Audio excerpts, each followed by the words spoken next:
and welcome once again to Global Civics, a program about the rights and responsibilities of citizenship in the 21st century.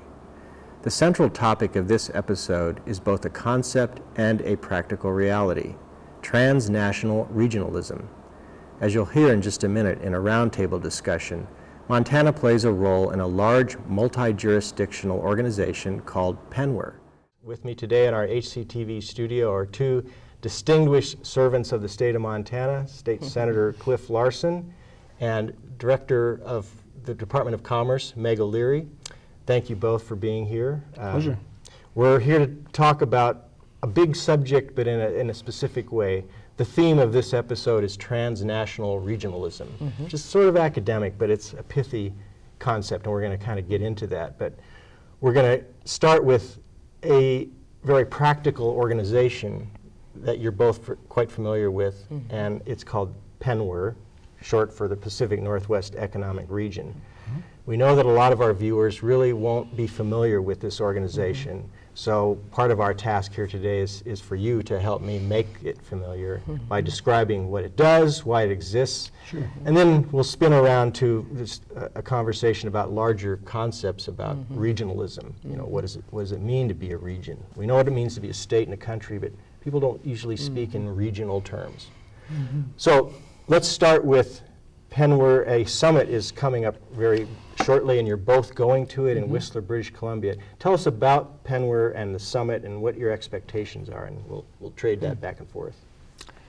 Well, the annual meeting is always a giant event. There'll be 500 to 700 people at this meeting, and it's a collection of high-level government officials like Meg, people in the private sector. There's a lot of people in energy, and you just read the who's who of large corporations and business interests, and then elected officials.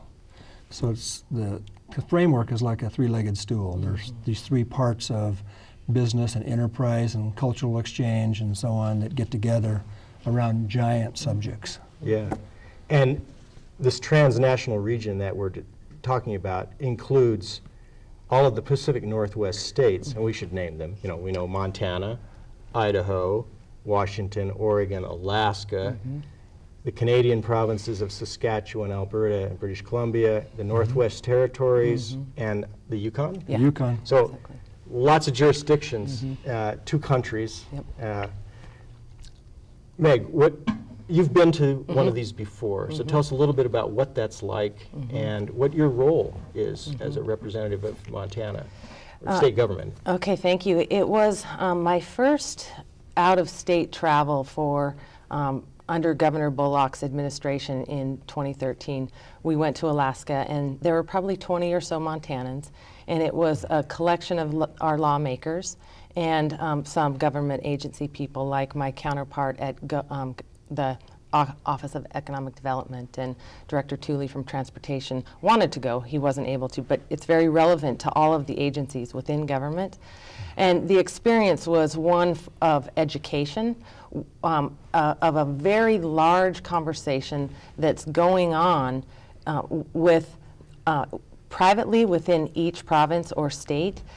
But what this does is it takes it to, it pancakes on top of each one of the individual conversations and makes it broad. And everyone all of a sudden is not just thinking about Montana or thinking about Alaska. They're thinking about, these are our issues and how does it relate to this 10-province jurisdiction region.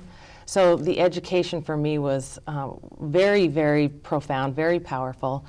It also opened up my eyes, our eyes, to, well, why has this not ever been hosted in Montana?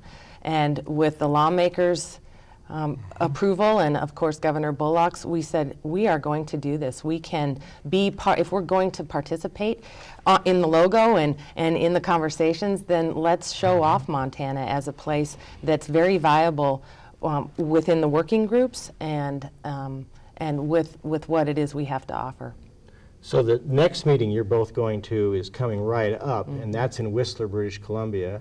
Next year, they trade places every other year. It's in the United States or Canada. Next year, you're talking about Big Sky, Montana, which you're very familiar with. I think many of our viewers know that's your hometown, so to speak. You spent a lot of time there. And what a fabulous place to show off Montana. You talking about when you get together with all your counterparts, private sector, state government, and then legislative people, you're talking about really big issues. And I noted that on some of the cover literature for the organization, is this emblazoned phrase, global issues, regional solutions. And I would say, I think it's fair to say most people are getting more and more familiar with the global issues. These things that are just so comprehensive, they affect everybody, the global economy, finance, climate, international relations is really coming home to roost everywhere in some arenas of activity. But we're not accustomed to thinking of addressing those problems, trying to solve problems in a regional context. What can we do as a state? Well, not very much. What can we do as a locality? Well, not very much. What can we do as a country? Sometimes nothing, sometimes too much.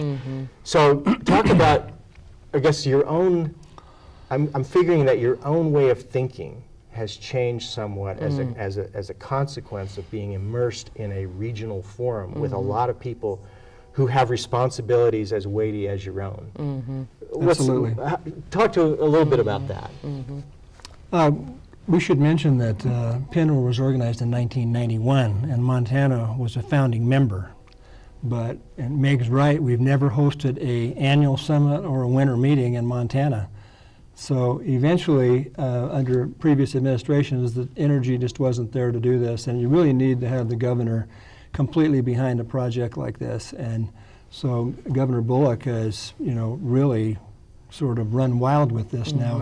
He's totally committed. He realizes that bringing 500 to 700 of the world's top scientists on energy and agriculture and foreign trade and international exchange to Montana to showcase Montana, but also to use some of our businesses that are either situated here in a large way or domiciled here.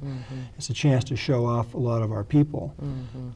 But for instance, Denbury Resources is a Texas company, but they just established the first carbon sequestration project in Montana down by Broadus. And I was fortunate enough to be down there with the governor when they were having the commemoration of this plant, taking an old played-out oil field and putting carbon dioxide in the ground and forcing more oil out, and capturing that carbon underground forever.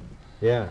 Well, I've heard a lot about that, but I didn't know it was actually happening. It's happening right now, and it's phenomenal, and they're going to develop an even larger field. But, Governor Bullock has been behind projects like this, and when he learned that, this is part and parcel of what PNWR's about, like here's another region of the U.S. coming into Montana and spending $350 million on this project and employing about 175 well-paid workers to run this big plant. But that was only one of the kickers. He's also talked to Meg, who returned from Anchorage, and said, this is the real deal. That we have there's about 20 sectors of business activity at PNWR, and they're called working groups, and every one of them has a set of people that are on a committee that organizes in the course of a year for a winter meeting and a summer meeting to do these presentations and invite all these very high-class, high-powered educators and giants of industry and exploration to come together and present to one another. And every one of those jurisdictions are in attendance. We have all 10 of these jurisdictions from Canada and the U.S. coming together in business and in government and also in the elected roles. Well, you sound quite enthusiastic about it, and I take it that you're not alone, that you're encountering other people with genuine interest and enthusiastic participation, that it's not something you have to convince your peers to go to or pay attention to. It's like a weekend school of the highest caliber. That's what it's sounding like to me. Yes. So Meg, let's go back to you and have you describe your change of mind, if that's a way of characterizing your own experience. No, absolutely.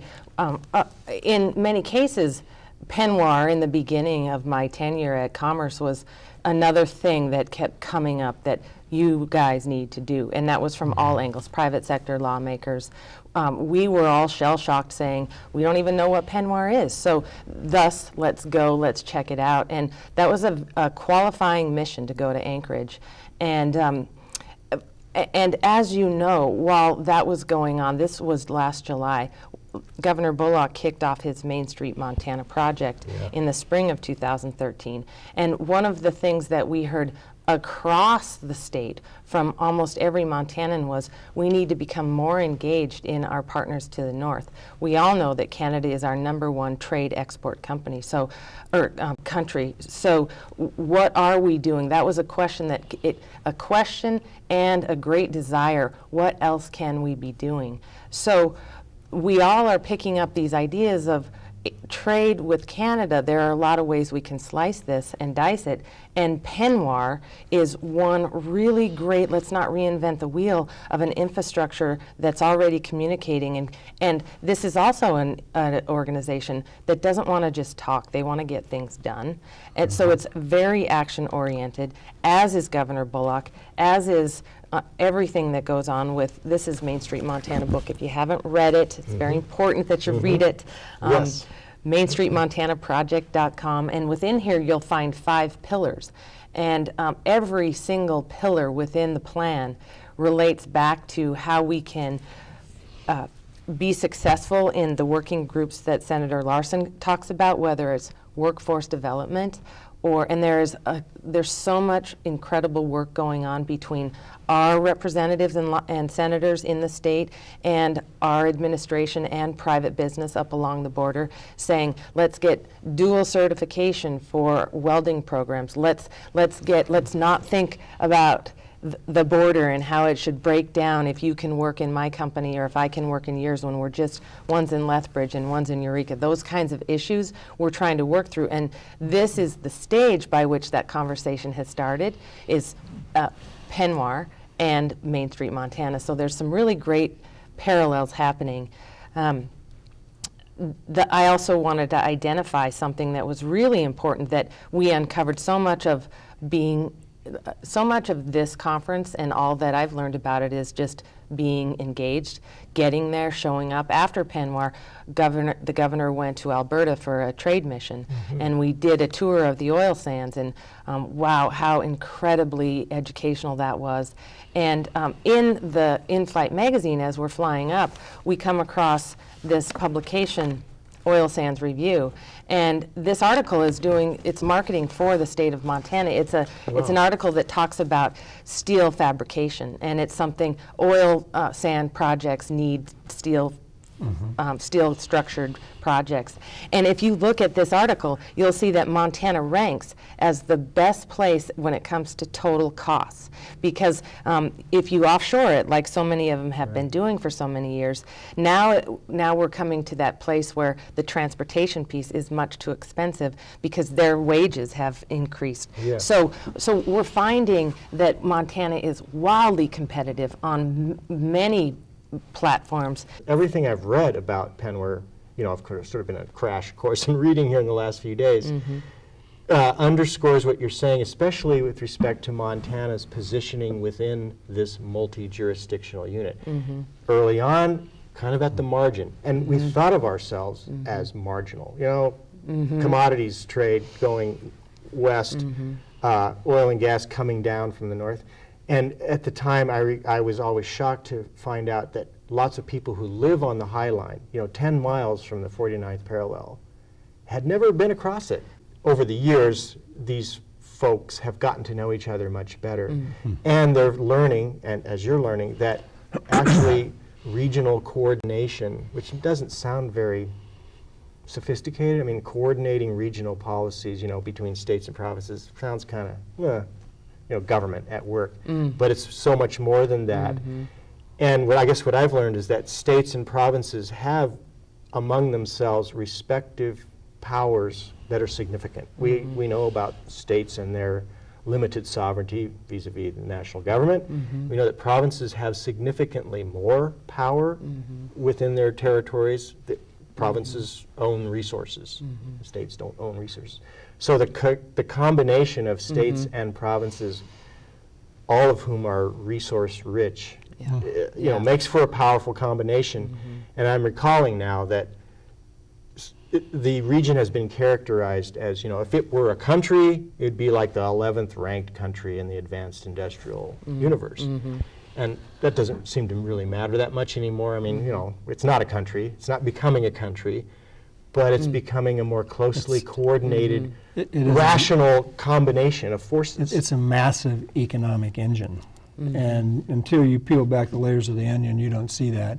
But you think about the amount of grain that goes through from Montana, through Idaho, through Oregon or Washington to the ports, from Saskatchewan, the biggest producer of potash and urea in the world. Almost all their trains come down, well, half of them come down into Montana and then over to the ports in Washington and Oregon. And coal, oil, I mean, we have a lot of natural resource and ag products that it's remarkable numbers when you really look at it. And the more you get involved in an organization like this, the more you look at each of these sectors of the economy, like tourism or market access, and the policy matters that were taken up in some of these gatherings is remarkable. I'll give you an example of breaking the border down like Meg was talking about. The 49th parallel is a big deal, but it's invisible. But it's not invisible if you're an engineer. And you're in Alberta and you finish a quality education in an engineering school there and you want to come down and do some work in Montana and you want to get licensed as a civil engineer in Montana. Good luck. No way. So yesterday I had a meeting with somebody from labor on labor relations and licensing, talking about why can't, you know, Canadian engineers come down here and develop some kind of a relationship where they can do limited work anyway. Well, it's just not going to happen. You know, they got all these rules, and there's just kind of a stone wall. But this person kept saying, well, can I invite you to a meeting where you can explain how Pinware works? Because guess what? Idaho just made reciprocity arrangements with all of Canada. Wow. So an Idaho engineer can go work anywhere in Canada, and an engineer registered and licensed anywhere in Canada can come work in Idaho, but not in Montana or Oregon or Washington. But we've broken the ice now, and so just to have those conversations, that never existed in the past.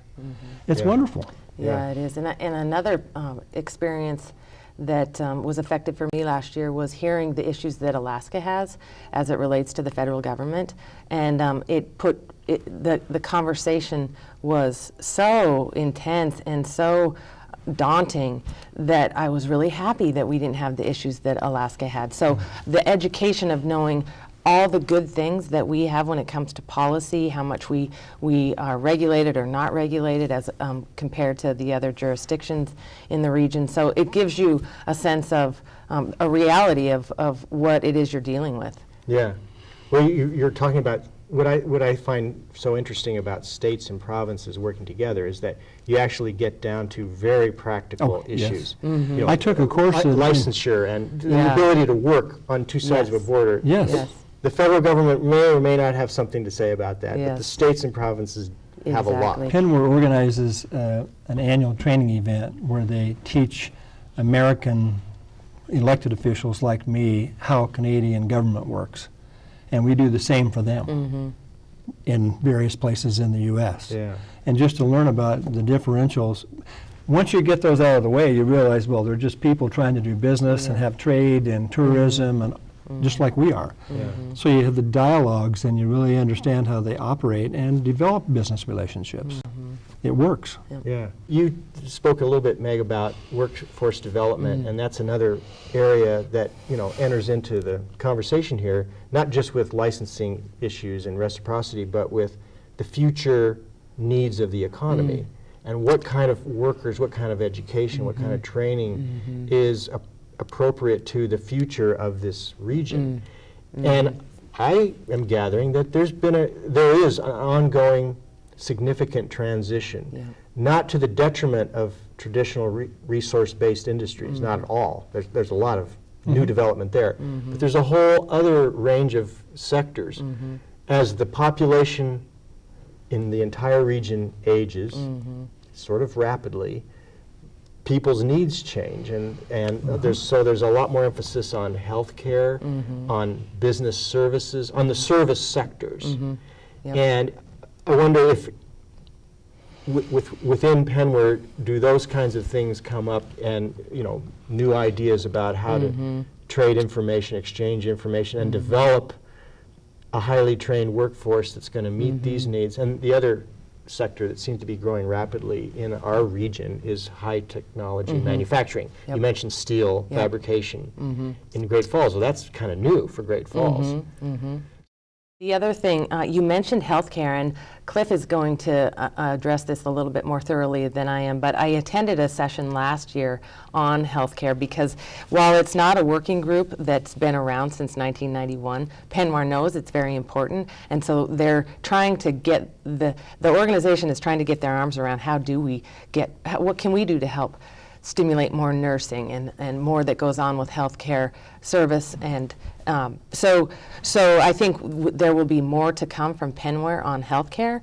The other part about workforce is the great work that's being done along the border with several of our Montana constituents and people within Alberta, and they're actually it's not just conversation. They're actually getting some things done with how we can do this cross-border thing, mostly as it relates to the trades. Yeah. And then I had one other thing I wanted to mention.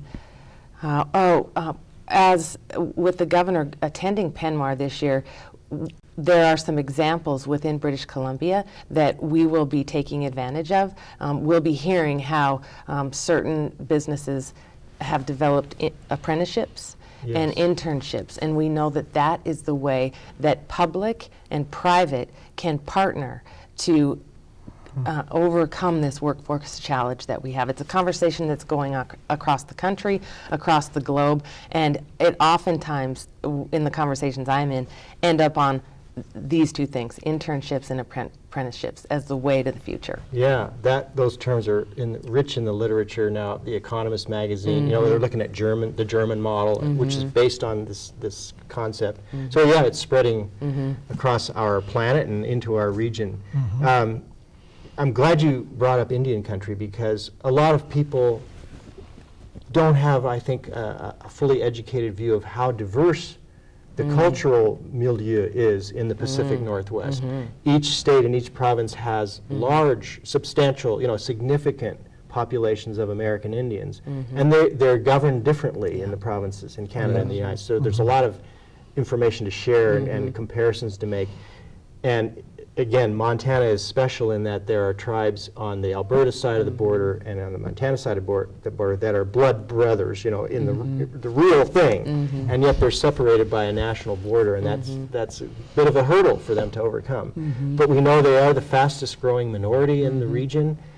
Also, from what I've seen and read, not so much in Montana, but in the other jurisdictions, there's a fast growing Asian population, there's a fast-growing Hispanic population. It is really becoming sort of more of a little world than just a region, that's homogeneous. There's 200 different tribal units of what they call First Nations people in British Columbia alone. Yeah. And next week we're going to hear this one lady speak. I can't remember her name off the top of my head, but she is the representative of the confederation of all these First Nations people. The premier of Northwest Territories is a First Nations guy. Most of his staff is. There's only 40-some thousand people in Northwest Territories, but it's the biggest holding of diamonds on the planet. Yeah.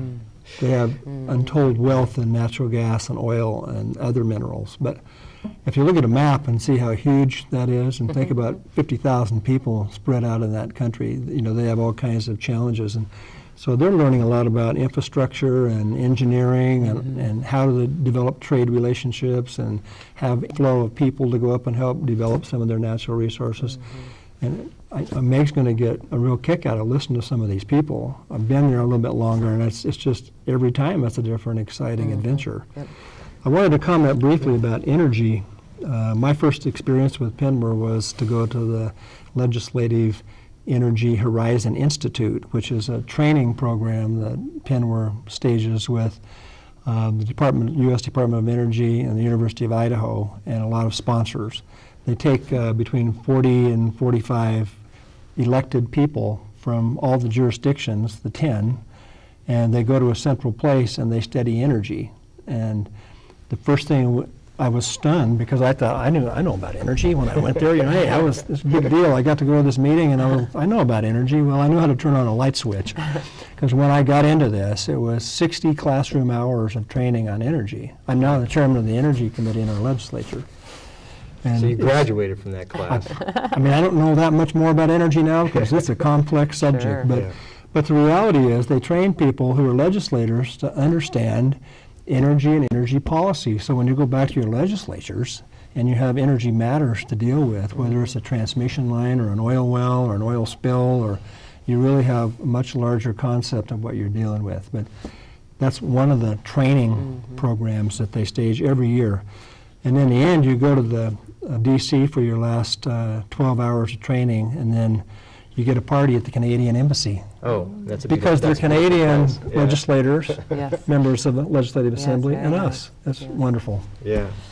Well, I'm glad you mentioned the training and the educational aspect for all of you who participate, because we know, here in Montana anyway, a citizen legislature faces many challenges. People from all walks of life come into this supercharged short-term engagement with a lot of different issues, and so the more learning that Yes. can take place, the Yeah. better off everyone is. So that sounds marvelous. I might come back to, you know, the trip you take to D.C., because, you know, one of the selling points for PennWer in both countries is that it increases the leverage that subnational units have That's with right. their respective national governments. And I have no sense of whether our member of Congress and our senators are fully aware of PennWer and know as much as they need to know about the clout that this collective body carries. Right. We'll have twice as many Montana legislators at this meeting that we had in the first meeting I went to. So this interest is growing. You know, we come back from these meetings and we know more than some of our colleagues ever dreamed of about a subject, and they say, well, that's not fair. I'd like to get engaged. And Yeah. so there'll be several of us, and it's a resounding success in that respect. And we learn about the other side of the border, but, you know, remembering the border is invisible, and you're dealing with the same people, the same challenges, the same, you know, workforce tasks that we're dealing with. Yeah. Well, we talked a lot about energy, and I want to talk a little bit more about economic development in general, because I dredged up a report commissioned by PennWer in its early stages in 1999, so it was like 10 years into its lifespan.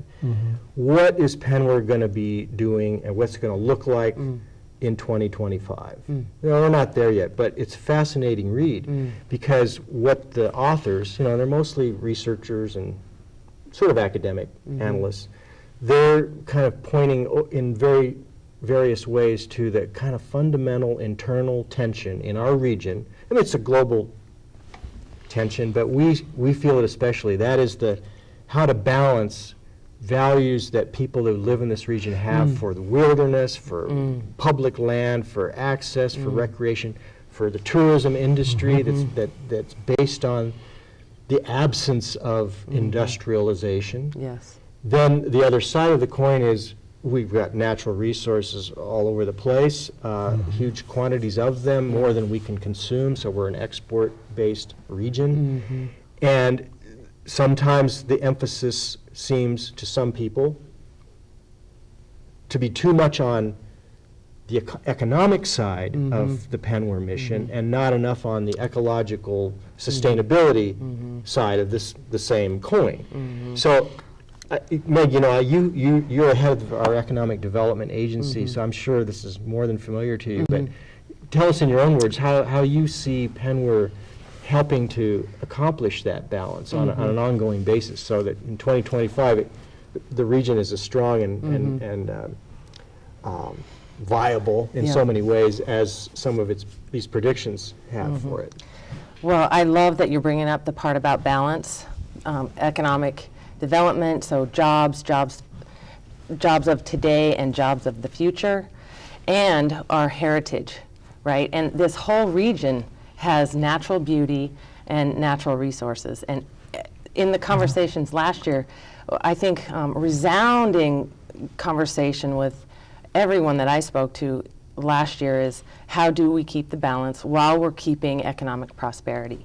And pillar number 4 within Main Street Montana, or pillar number 3, is build upon Montana's economic foundation.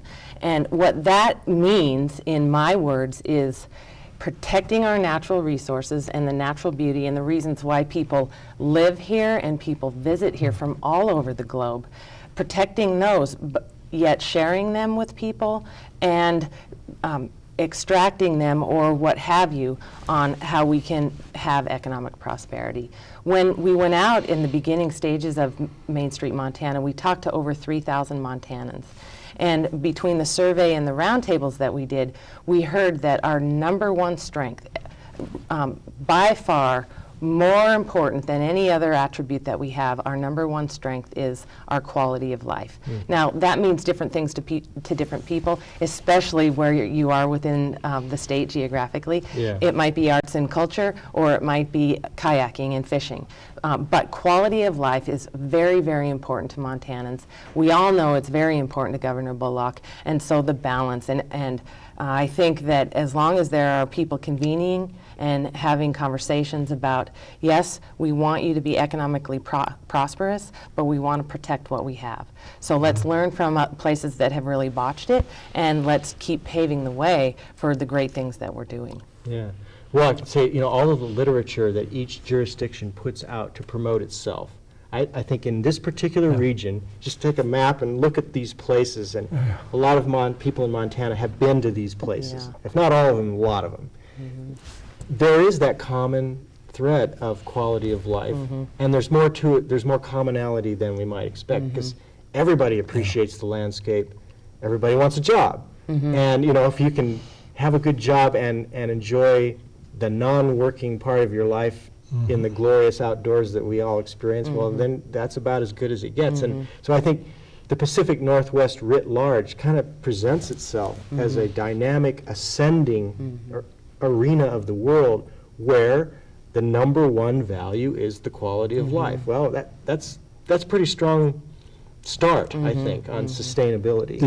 The message that you'll hear over and over in conversations at these meetings of PNWR is everybody appreciates the natural beauty we have. And I haven't been to the Northwest Territories yet, but I'm going to get there. But every one of those jurisdictions has a special sense of themselves, and exactly what you were talking about, Meg. They appreciate the quality of life that they have. And as they travel around this kind of group of anywhere from 400 to 1,000, they're sharing that same concept of we can have extractive enterprises and still be responsible to the earth and have a healthy environment. We can treat our farmlands appropriately and husband them so that they produce well, and we don't, allow invasive species to take over and everything. We practice those things across the border with each other. No, I know I sound like a Chamber of Commerce for the PNWR organization, but it's a fabulous organization who doesn't quit. And one more thing I'd say about the trade issue and how we sort of appreciate our land and our quality, our animals. You've probably heard of COOL, the country of origin labeling challenge we have about cattle. Yeah. Well, it's been created by our federal government, and for 150 years we've been moving cattle back and forth across the line, the invisible line, to Canada from Montana and Saskatchewan and Alberta. It's millions of animals. That's what it amounts to. The profitability on a cow is $80 to $200.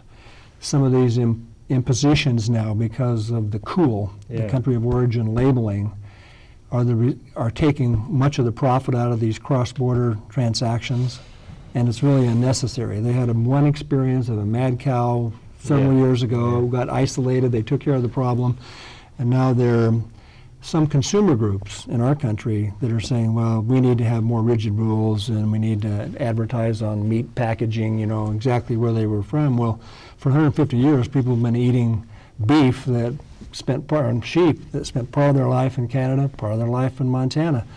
So a trade mission goes to D.C. and a trade mission goes to Ottawa to try and work out the relationships. And we meet with the ambassador to Canada. Yeah. Hammond. We go to D.C. and we meet with the ambassador to the U.S. from Canada and try to work with our ag reps and their federal governments to deal with these problems. That's a real thing that Penware does. Yeah, sounds like very effective paradiplomacy. Paradiplomacy. And Very nice. we parachute in, right. We're fast running out of time, and this series, Global Civics, is about the rights and responsibilities of citizenship in the 21st century, and we've been addressing that in a sort of practical way. And one of the authors of this report, on the future of Penware, had a kind of a quirky line that, a state and a province or even a country isn't a flower pot. What does he mean by that? Well, it's about you can't really grow things in reality or even hypothetically in a container. In other words, these semi-sovereign jurisdictions are containers, and our life demands that we operate across across the lid. The containers are an imposition that we really don't need as much as we might have needed in the past, if we ever needed them. So it's an interesting image that the Penware organization is sort of decontainerizing. Nice. It's an awkward phrase, Very but nice. decontainerizing the area. Yep. So we have to say goodbye. I want to thank you so much for joining me today. And Meg, I'm going to give you the last word. Say one more thing about the summit in 2015 at Big Sky. Yeah, we'll be traveling to Big Sky mid-July. We're excited that we have a real focus to invite as many Montanans to this event as possible, Montanans that can connect and make business connections and get educated just like Senator Larson and I have been. And we're excited to show off Montana. And one thing about hosting conferences in Montana is the economic development piece of a meeting. Yeah. We're going to fill airplane seats. We're going to be having people purchase rental cars, food, beverage, hotel rooms. That's going to drive the bed tax up. So everybody is going to, in that region, is going to benefit from having these 700 people come into Montana. And one of the other things that is part of the conference is the post tours that go on. So some very important economically related or region related tours will go on that will be relevant to the working groups. So getting into Yellowstone Park and seeing the ecosystem down there, getting to mines in the area. So the policy tours become a really important piece for the education as well. Yeah. Thank you again so much. I'm envious of you both for going to Whistler, British Columbia, and for setting up something in Big Sky, and I hope we get to be there. Very nice. Thank you for watching. Our roundtable discussion happened just prior to a summit in Whistler, British Columbia. Governor Steve Bullock was a keynote speaker at that event, and we talked to him shortly after his return. Went up for Penware, and this was my first time up there, but was asked to be a keynote speaker.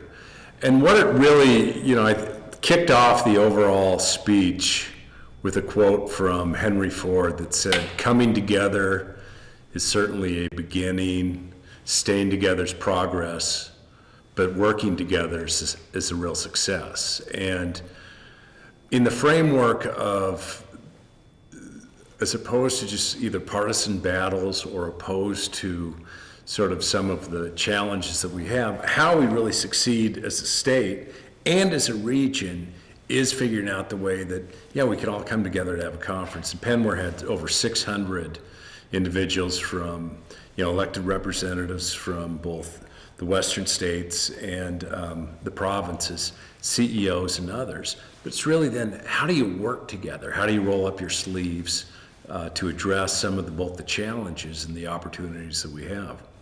I think it's a real, it's a worthwhile organization conference, because that's what certainly, speaking with the Idaho legislators or the Washington state legislators, they come on the one hand with their own interests, but also saying that, we're part of what is a much larger whole. And when we can figure out the opportunities to work together, to really roll up our sleeves and solve some of the problems and also create some of the trade opportunities, we're all going to be that much better off.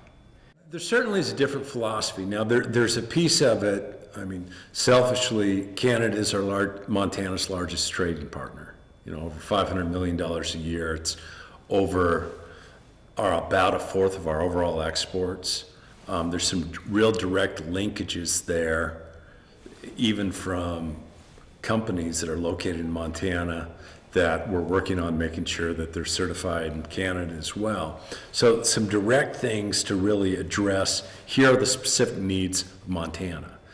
Things in Canada can directly impact what's happening here in Montana. But at the greater sense, to say that, we have something pretty unique in that greater region. Not only energy resources, not only tourism resources and just, incredible breathtaking beauty, environmental shared resources from the crown of the continent, agriculture, and where we can work together and have working groups to discuss ways that you can do better in the overall region. That tide lifts up all the boats and certainly helps out Montana as well. Getting the opportunity to be keynote and spending some time up there, I didn't get the overall flavor of everything that PennWer is and why each individual is involved in it. But I did find real constructive discussions in both areas. I mean, from the perspective of how do we sustain this overall larger economy? And how do we do it in a responsible way for generations to come? But not by no means exclusive, from the perspective of also real meaningful discussions about some of the challenges with agriculture between the two. Some of just challenges of ports of entry and making sure that trade can flow easily between the two nations, and also then building on the relationships from province to province and state to state.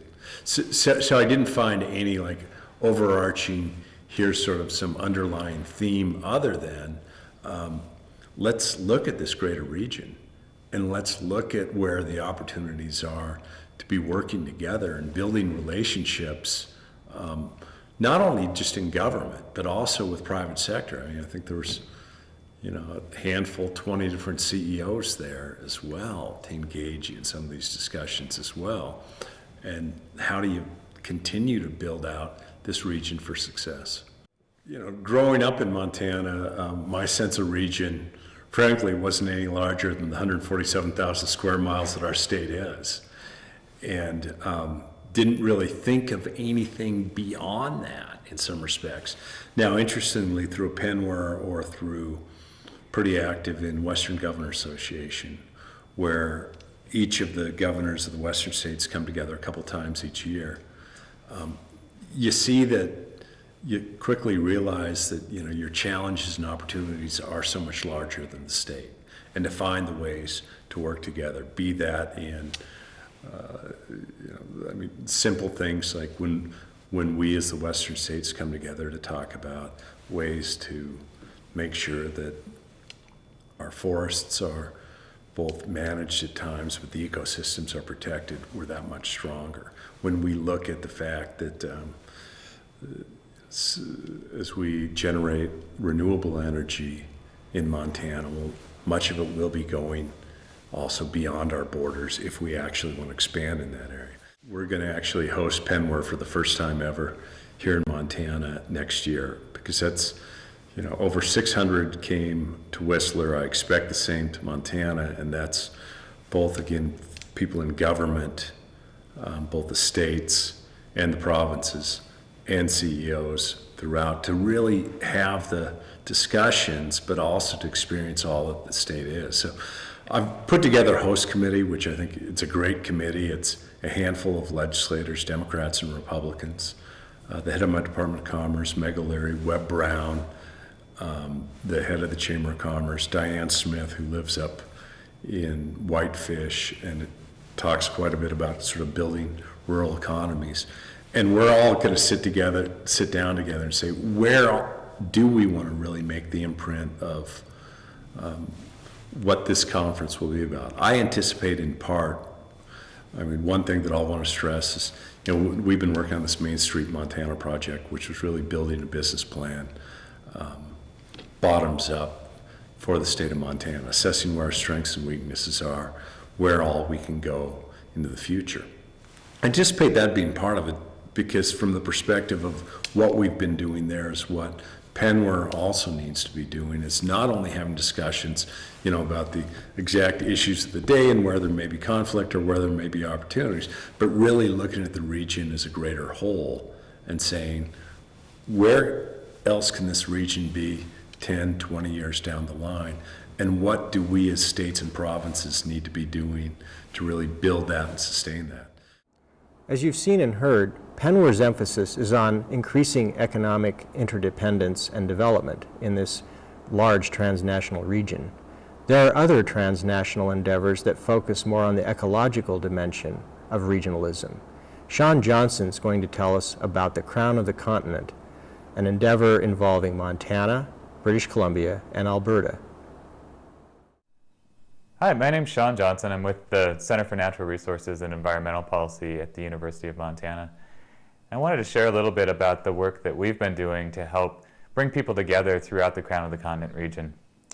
In about 2006, our center was approached by a new consortium of federal, state, and provincial land management agency professionals who were really thinking about how borders kind of got in the way of the work they were doing, whether it related to water management, wildlife corridors, invasive species, climate change, or a number of other ecological issues.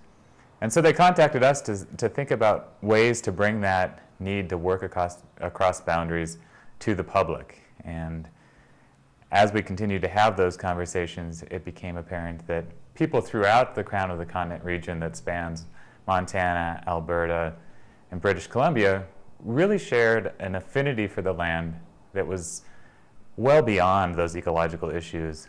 And in all cases, the boundary issues kind of became a shared barrier to success.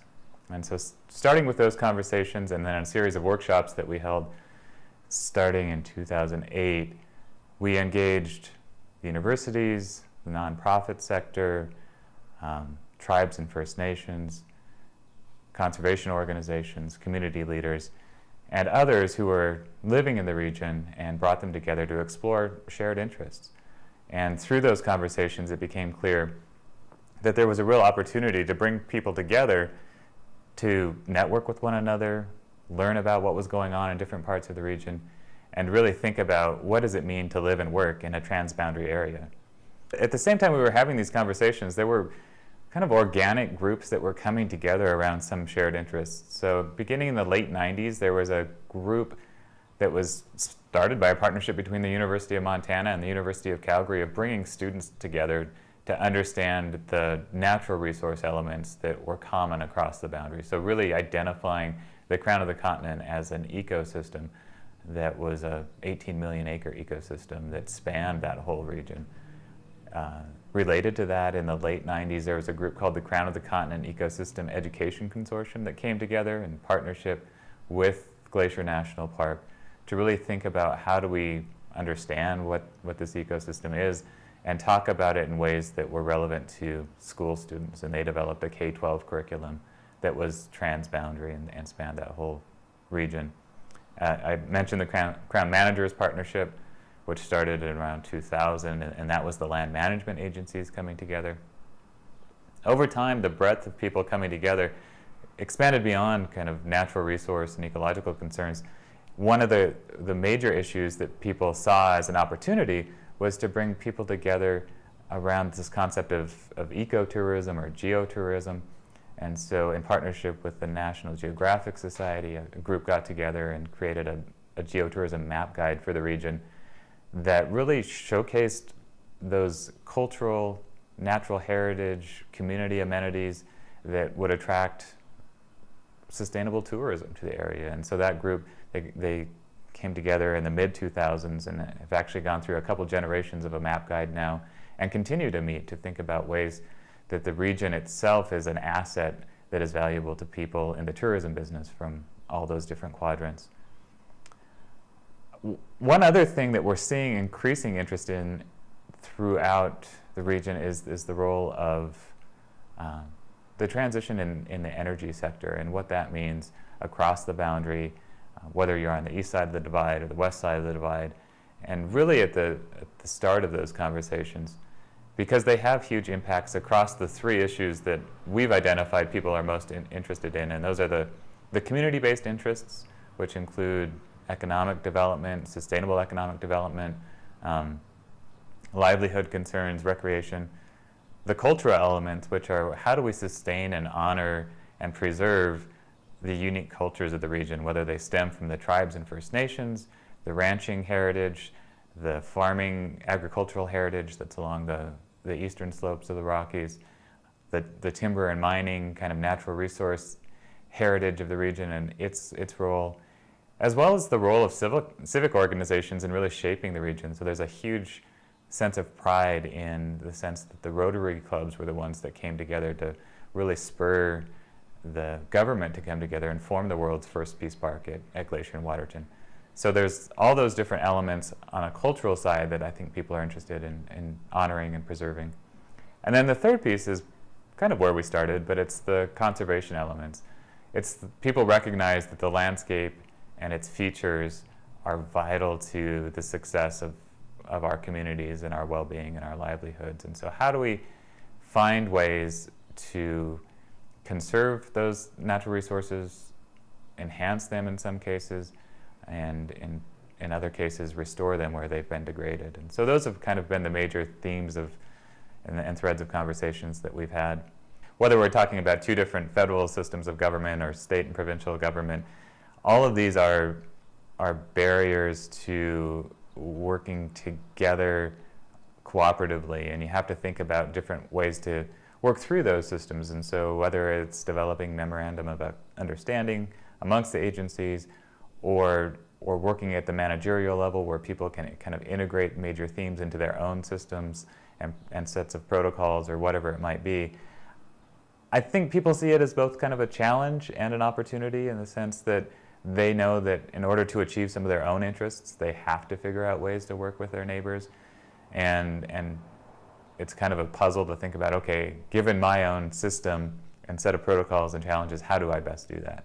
And we see different challenges. For example, the Crown Managers Partnership, one of the organizations we work with, they're putting together the first comprehensive set of data layers. They're calling them ecological health indicators that span the whole Crown of the Continent ecosystem. So they're running into challenges. On the U.S. side of the border, there seems to be pretty ready access from the state and federal agencies for the kind of data they're looking at. On the Canadian side, they often have the data, but it's proprietary in nature, even if it's owned by the government. And so they're having to find ways to access that either through outright purchasing of the data or entering into agreements with the government where it can only be used in certain circumstances. So that's just one example of a challenge that's being addressed and overcome. I think a lot of it is more thinking about activity at different scales within the Crown of the Continent.